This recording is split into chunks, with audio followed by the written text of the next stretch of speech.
Bueno, pues buenos días, bienvenidos una vez más a esta continuación pues del diplomado. En realidad por ahí hubo una confusión pequeña pues en cuanto a qué es lo que seguía con su proceso. Ya me lo aclaró la maestra Susana. Y bueno, entonces vamos a empezar esta ocasión con un tema muy importante previo a realizar cualquier tipo de evaluación psicológica. Bueno, primero que nada, tenemos que entender el término evaluación psicológica. Se trata de describir, se trata de alguna manera ponderar el desarrollo psicológico normal en función de la conducta, en función de lo que es la personalidad y en función del estado de ánimo y la adaptación social que presenta un sujeto. Por lo tanto, va a ser importante para poder hacer esto en realidad y a conciencia, pues tener una información base para posteriormente pues empezar con la aplicación de pruebas. Es decir, todo proceso de evaluación básicamente consiste en generalmente, primero que nada, una entrevista o unas entrevistas en realidad, y posteriormente a la par o después, una vez que se acaben las entrevistas, pues seguir con la aplicación de los test psicométricos. Esto es importante que quede claro porque finalmente las pruebas por sí mismas, independientemente de la efectividad, independientemente del tipo de prueba que se trate, sea proyectiva, sea objetiva, pues solamente brindarían algo así como una fotografía del sujeto en un momento determinado en cuanto a tiempo y espacio. Pero si no hay una interpretación o un contexto donde yo pueda interpretar correctamente esa fotografía, pues sigue siendo una imagen, digamos, hueca, vacía, sin ningún sentido. Por eso es importante hablar que se necesita, pues para empezar, una entrevista, pues justamente donde se trate de recabar la mayor cantidad de información posible del sujeto en cuanto a su historia personal, motivos de consulta cuando este aplica, o cuando, por ejemplo, es motivos de consulta cuando, por ejemplo, es un adulto. También va a ser motivo de consulta, por ejemplo, cuando los padres llevan a un menor. En ambos casos siempre hay motivo de consulta. En ese sentido, pues se trataría en esencia de pues buscar justamente cuál es la problemática que aqueja tal vez a la persona. Ahora, esta parte de la problemática que aqueja a la persona, no siempre va a ser necesario que haya como tal un motivo de consulta manifiesto en cuanto a la posibilidad de, por ejemplo, iniciar un tratamiento. A veces, en el caso sobre todo de los adultos, pues estos acudimos a terapia porque nos sentimos de alguna manera un tanto insatisfechos o inconformes con nuestra forma de ser, a veces por querer mejorar. Entonces, finalmente, sea cual sea la razón que motive una evaluación psicológica, lo que debe de quedar claro es justamente esto, ¿no? Primero va la entrevista y después van las pruebas psicológicas. En este video, pues quisiera compartir un poco algunas ideas centrales en cuanto a lo que es la entrevista en evaluación psicodiagnóstica. Pues tenemos que principalmente la definición de entrevista alude o hace referencia a un proceso de comunicación interpersonal entre dos personas. Una que suele llamarse terapeuta, evaluador, psicólogo, pedagogo, como ustedes quieran ponerlo, y otra que suele ser la persona que solicita la evaluación o que solicita el tratamiento. En ese sentido, entonces, pues estos dos actores, el entrevistado y el entrevistador, principalmente van a realizar una serie de intercambios verbales, pero también no verbales, orientados justamente a recabar la mayor cantidad de información posible que sea útil al diagnóstico. Y esto también es importante señalar. Que sea útil al diagnóstico significa aquello que realmente contribuya con información necesaria para hacer el diagnóstico.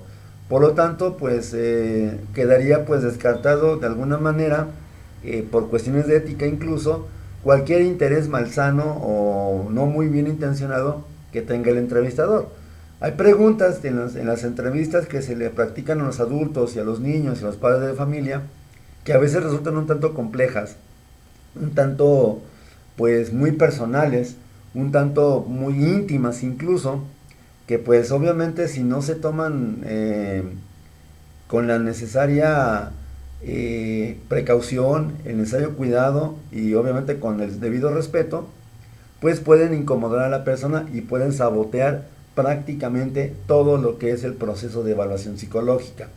En ese sentido, pues es necesario pues contar siempre con una preparación mínima indispensable para lo que son las entrevistas. Lo primero que se debe de contar para hacer una buena entrevista, como ya lo decía, es partir de su definición, que ya lo hicimos, es un intercambio verbal, pero también no verbal. Es decir, importa lo que diga, pero también lo que no diga y cómo lo dice, ¿sí? Todo esto importa finalmente en la entrevista.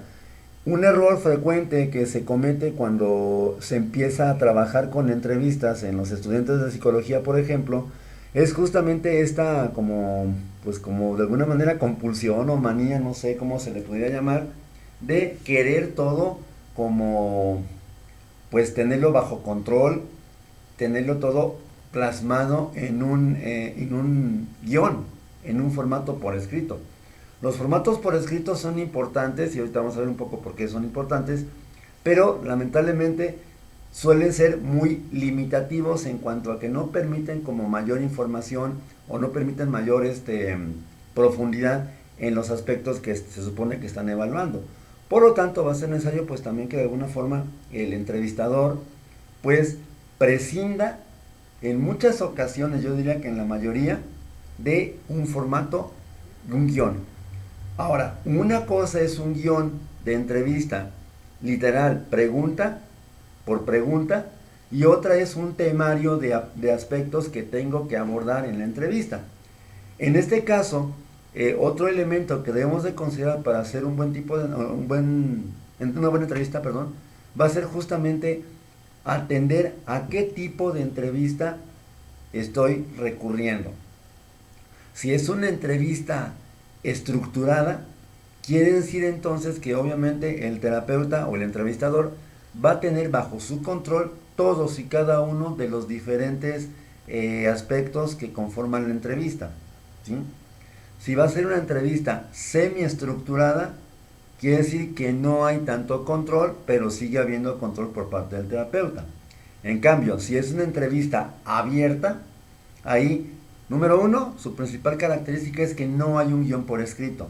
Las preguntas van saliendo conforme se da, pues esta charla, esta plática, este intercambio verbal entre entrevistador y entrevistado.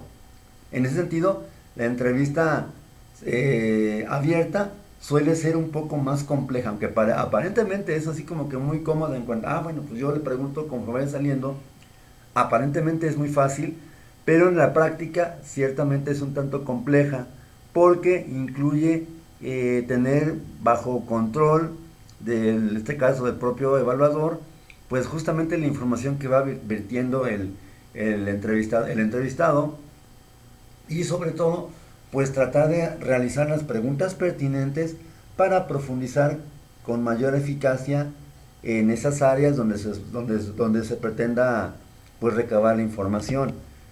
Yo recomendaría que al principio pues se hagan entrevistas más bien semiestructuradas, es decir, la existencia de un temario que debe de cubrirse, donde se dé un poco la libertad de, por ejemplo, realizar preguntas en función de las respuestas que se van obteniendo en cada área específica.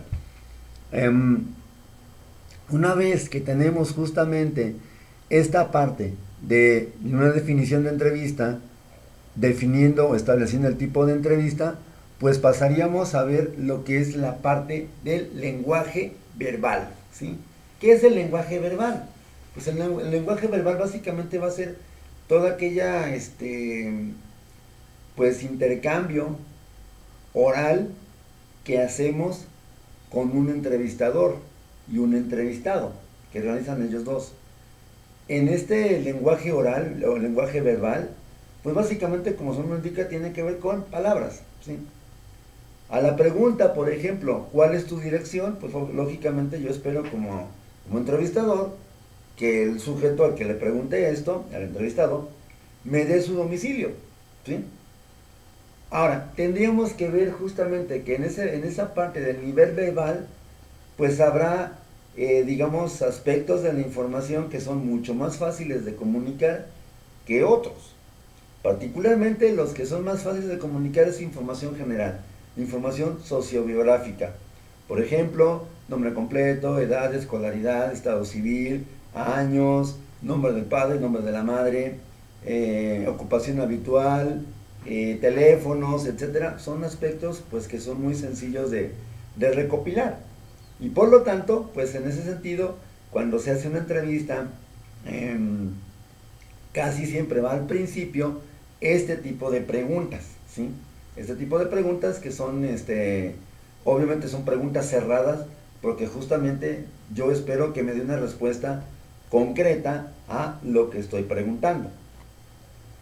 Ahora, el otro nivel que suele provocar un poquito más digamos, de ansiedad o un poquito más de incomodidad en la persona, en el paciente, pues ya sería el nivel de preguntas que tienen que ver con ideas, opiniones o puntos de vista. Ok, una cosa es información común, información general, cómo te llamas, dónde estás, dónde vives, etcétera, etcétera. Y otra cosa es qué opinas o qué piensas de tal o cual cosa, ¿sí? Justamente en esta parte de plantear las preguntas de manera, en cuanto a que evoquen ideas, pues se supone que en este apartado ya empezamos a conocer en realidad la perspectiva, el punto de vista del paciente, ¿sí?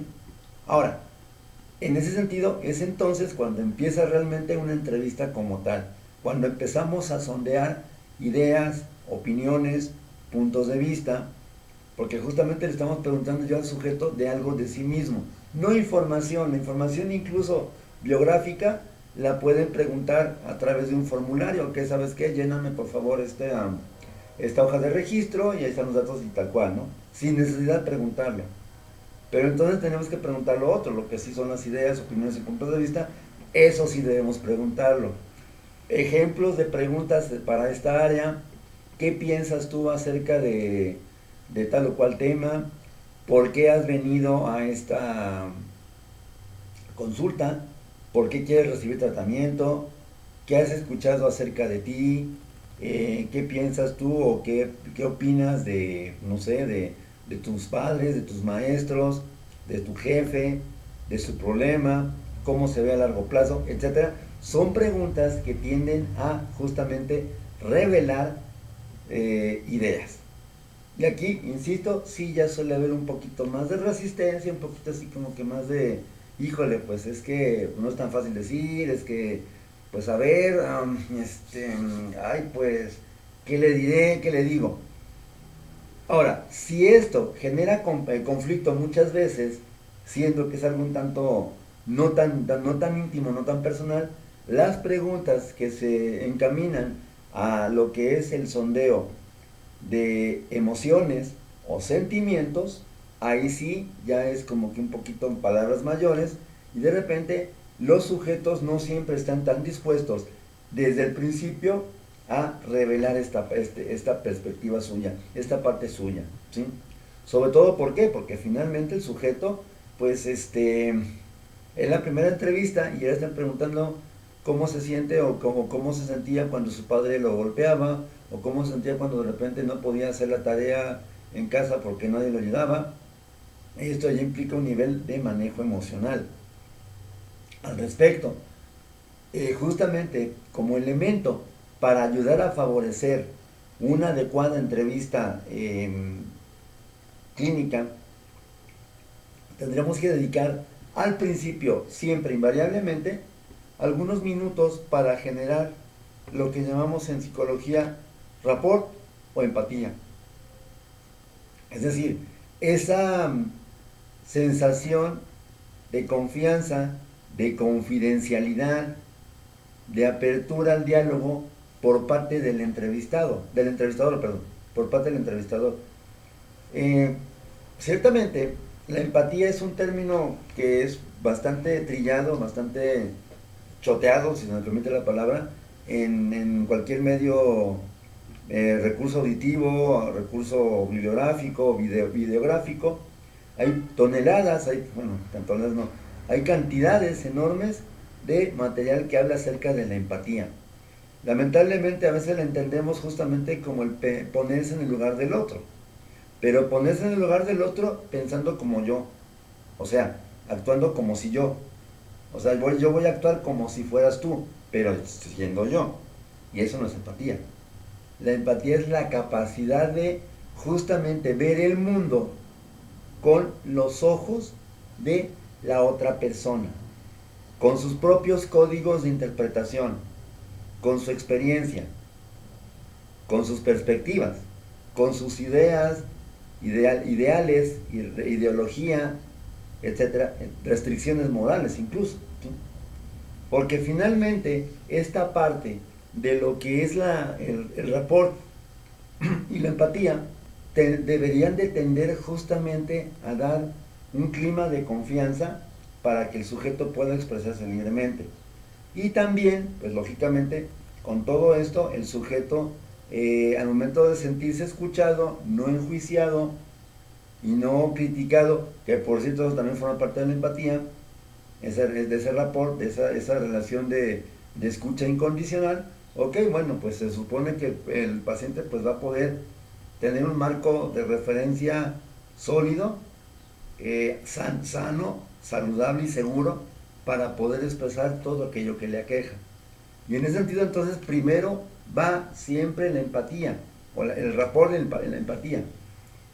No se requiere así como que pues de tener así como, bueno, ciertamente es un proceso que es delicado, que merece atención, pero tampoco es algo que sea así como que del otro mundo, ¿sí? Ok, bueno, de repente cómo está el día de hoy, cómo le ha ido en su trabajo, qué tal el calor, cómo le está tratando el, el, cómo le va con este confinamiento, por ejemplo, con el botón de emergencia, etcétera, etcétera, ¿no? Esto sobre todo pues para que el sujeto, que ya de por sí puede cargar mucha ansiedad por el hecho de estar en una entrevista, pues no genere mucha mayor ansiedad y o desconfianza. Si los pacientes ven en nosotros una persona amable, una persona cálida, segura, que no va a criticar sus, tal vez a lo mejor, conductas más extrañas o ideas más extrañas, bueno, esto puede favorecer justamente a que el sujeto pues se abra, ¿no? O sea, que de esa situación de ok, pues me siento seguro aquí y yo puedo confiar en el terapeuta o en el entrevistador. Yo considero que este elemento es clave, es vital para poder realizar una buena entrevista, establecer la empatía y el rapport, ¿sí? Lo del guión, bueno, eso lo del guión es lo de menos, ¿no? Aquí, obviamente, de nada nos sirve un guión muy, muy estructurado, tampoco nos sigue de repente perdón, tampoco nos sirve, por ejemplo, tener mucha habilidad para saber entrevistar si no establecemos antes justamente ese rapport y esa empatía. Insisto, va a ser sumamente necesario que todos como entrevistadores desarrollemos poco a poco y paulatinamente esa habilidad de establecer rapport y establecer la empatía. Y aparte, pues es parte del proceso de lo que es la intervención en evaluación psicológica y ya incluso la intervención pues ya a nivel terapéutico, ¿sí? La ética pues también determina que justamente es necesario pues hacer este encuadre, este proceder de la empatía y el rapport. Posteriormente, una vez que ya tenemos el rapport, ya tenemos la empatía, ya tenemos en mente qué es lo que vamos a empezar a preguntar, ya estamos escuchando la comunicación verbal del paciente, pues el paso siguiente, aunque no menos importante, de hecho tal vez sea de los más importantes, sería justamente ver esta parte de lo que es el lenguaje no verbal, ¿sí? Ok, de repente sabemos que yo puedo decir, me siento muy bien, me siento muy triste, me siento muy bien, me siento muy, pues sí, bien, así como que, así, pues bien, así, me siento bien alegre, ¿no? Digo, que alguien me crea que con mi postura física y la manera en que estoy diciendo que me siento bien, realmente significa que me siento alegre y triste o feliz, pues obviamente no me va a creer, ¿sí? Entonces, por lo tanto, también el buen entrevistador tiene que ser, aparte de un buen comunicador, un buen entrevistador, un buen observador. Y justamente de esos pequeños gestos que a veces se suelen hacer en el transcurso de una plática, de una entrevista, o de una plática común y corriente con otra persona, que no es una entrevista, justamente esa información nos va a ayudar también a entender cómo es la persona, ¿sí? Ok, de repente así como que, bueno, ok, buenos días, bienvenido, pues soy el señor Francisco Barrios, mucho gusto en conocerle, pues yo estoy aquí para hacer su primera entrevista con un servidor y pues es para obtener información. ¿Cómo se siente el día de hoy? Dígame. De repente, uy, no, pues me siento re bien, así como que, pues, ¿cómo quieres que me sienta? ¿Sí? Verbalmente lo primero que dijo fue que se siente bien. Por la manera en que lo dijo, hay una incongruencia en el mensaje. Incluso está recurriendo a sarcasmo o a ironía. Pues que me siento re bien, ¿eh? ¿Cómo quieres que me sientas? Estoy aquí, ¿no? ¿Sí? Que es una forma que muchas veces los pacientes tienen para comunicarse con el exterior. En ese sentido, debemos de considerar en su totalidad siempre el contenido verbal, lo que nos dice literal, pero también el cómo dijo lo que dice, ¿sí? O cómo dijo lo que dijo. En el sentido de que, ok, acentuaciones, inflexiones, gesticulaciones, esto del manoteo, digo, si de repente alguien me está observándome, pues suelo ser una persona que al momento de estar explicando, suelo mover muchas manos, ¿sí? Todo esto comunica finalmente las pausas, los énfasis, ¿sí? Y ojo, algo muy muy importante que casi siempre al principio, incluso para los psicólogos de repente, e incluso para algunos que ya tenemos cierto tiempecito ya en esto, pues sigue generando cierto grado de aprensión, que es el manejo de los silencios, ¿sí? Ok, le preguntamos al paciente, bueno, platíquenme un poco cómo se llevaba con su mamá. Bueno, fíjese licenciado, fíjese doctor, que pues cuando mi mamá era así, yo pues estaba niño y pues ella pues me maltrataba, ella pues pues no sé,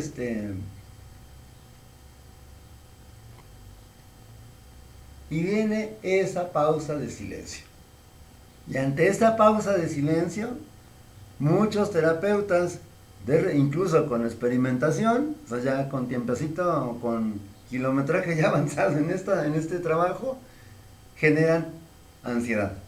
Híjole, ¿qué le digo? ¿Qué hago ahora?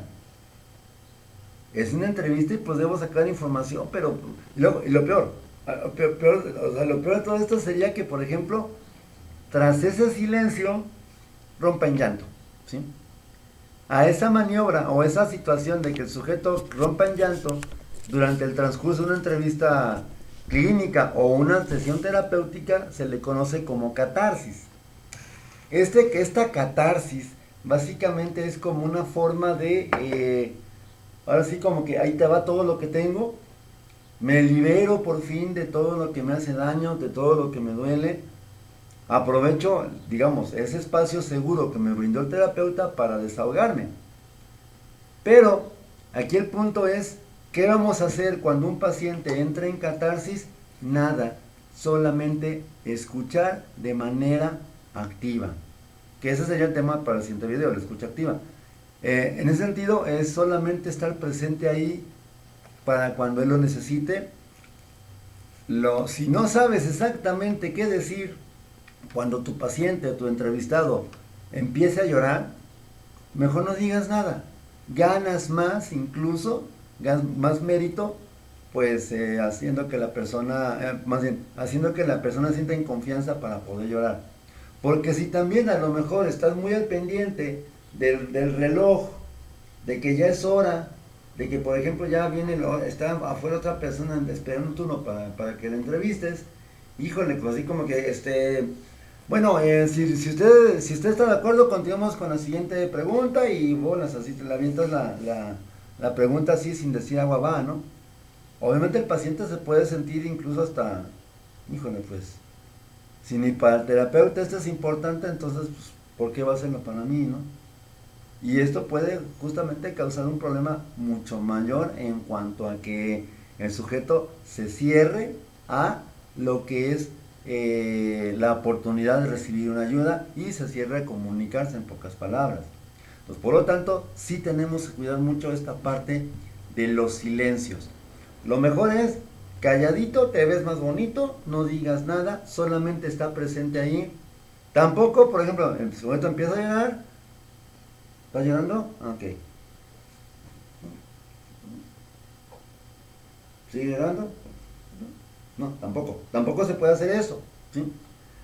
Tenemos que estar ahí al pendiente del proceso del paciente. De alguna manera, lo que hice ahorita, inclinarme hacia donde está él. Tampoco así como invadirle su privacidad, tampoco se trata de eso.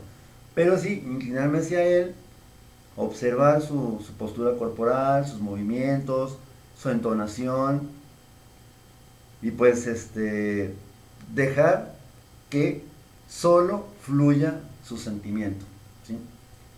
Es decir, no estamos obligados a decir algo específicamente maravilloso, terapéutico, brillante, creativo y original cuando un paciente llora. Lo mejor es dejar que lo haga, ¿sí? Lo mejor va a ser dejar que él solito se exprese, que solito pues siga adelante con su proceso. Cuando sea el momento, cuando él sienta, el paciente me refiero, cuando el paciente sienta que ya es como momento de continuar, lo va a hacer solito sin ningún tipo de intervención. Por cierto, quedamos que esta situación que pasa en la sesión de entrevista o de terapia se llama catarsis. La catarsis es un recurso terapéutico común en todas las terapias de cualquier enfoque. Ahora, como decíamos en el anterior video, pero no implica de ninguna manera que se resuelva un problema. Ciertamente desahogo sentimientos. Y con eso posiblemente pues llegue a un estado de equilibrio. Pero de ninguna manera implica, uno, que el problema se solucione y que ya no existe, y dos, que el terapeuta esté haciendo un excelente trabajo. Porque básicamente un paciente puede llorar en la primera pregunta de entrevista porque su situación emocional o psicológica es particularmente pesada para él. Y tú no has hecho nada, pues simplemente estás dando como esas condiciones de rapport, de escucha activa, de aceptación, de acompañamiento incondicional para que el paciente pueda pues llorar o desahogarse. Y nada más, es lo único que estás haciendo, ¿sí? En ese sentido, pues vanagloriarnos justamente, es que hice que mi paciente llorara, ¿sí? ¿Y cómo te fue con el paciente? Muy bien, tomó contacto con sus emociones. Sí, ciertamente tomó contacto con sus emociones, nadie dice el contrario, pero resulta que ese proceso tarde o temprano lo iba a hacer, si no contigo, con otro terapeuta o en otro momento, ¿sí? Por lo tanto, insisto, es también no perder el suelo, no perder despegar los pies del suelo y así como que, sí, ya, soy el mejor terapeuta porque ya hice que un paciente llorara. Pues no, tampoco se trata de eso, ¿sí? Pues finalmente es hacer que el paciente se sienta cómodo y en función de esto, pues continuar con la entrevista. Bien, pues esta sería la primera aproximación que hacemos ya en estos últimos 4 meses para lo que es lo que resta del diplomado que está cursando, que vamos a continuar justamente con lo que es el proceso de evaluación. Por eso quise empezar con esta parte tan importante que es la entrevista. En videos subsecuentes seguiremos abordando la entrevista para acabar todos los aspectos necesarios y ya pasar posteriormente a lo que es la aplicación de las pruebas psicológicas. Insisto, esto de la aplicación es solamente una pequeña parte del proceso que también tiene su chiste, sí, completamente de acuerdo, tiene su ciencia. No cualquiera debe de hacerlo, por cierto, no cualquiera debe de hacerlo. solamente personal entrenado y calificado, como en este caso usted, que tiene una asesoría, en este caso por mi parte, que tengo una licenciatura en psicología.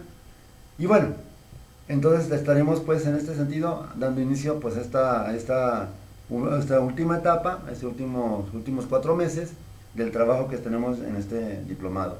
Espero que pues sea de su interés, de su agrado. Cualquier duda, y sobre todo ahorita más que nunca, cualquier duda que tenga, sí necesito que me la hagan saber a la brevedad, para ya sea por el Classroom o por el chat, perdón, por el chat de WhatsApp, sí, por el chat de WhatsApp, para pues justamente ver las ideas que se vayan surgiendo. Pues por mi parte, agradecerles la atención y nos vemos la próxima semana.